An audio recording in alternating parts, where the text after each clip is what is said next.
नमस्कार, स्वागत आहे तुमचं माझ्या चॅनलवर. तर आज आपण बघणार आहोत पोटली बटन फिनिशिंगने कसं लावायचं ते. तर हे बघा, मी आता आधी हे पोटली बटन तयार करून घेतलेले आहेत. हे पोटली बटन कसे तयार करायचे याचा व्हिडिओ माझा आधीचा अपलोडेड आहे, तो जाऊन तुम्ही बघू शकता. तर त्यासाठी आपण अस्तरला आधी अशी आतल्या बाजूनं टीप मारून घ्यायची अस्तरच्या कपड्यावरती.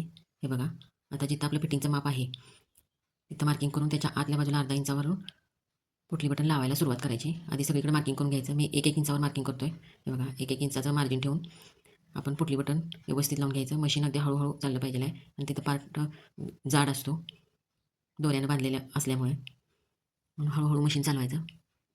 हे बघा असं. आता हे एक्स्ट्रा कापड राहिलेलं आहे ते कट करून घ्यायचं. हे बघा, हे असं वरून दाबटीप एक मारून घ्यायची आतल्या साईडने. बटन व्यवस्थित बसतात, कपड्याच्या आतमध्ये फुगल्यासारखी दिसत नाहीत म्हणून. हे बघा, हे आता साडीचे काठ आहेत, ते साडीचे काठ असे टीप मारतानाच आतल्या बाजूला दुमडून पकडून नंतर वरून टीप मारायची. आतल्या बाजूला दुमडायचे काठ, म्हणजे ते आतल्या बाजूला पोटली बटन हाईड होऊन जातात. दोन्ही बाजूनी फिनिशिंग चांगलं दिसतं.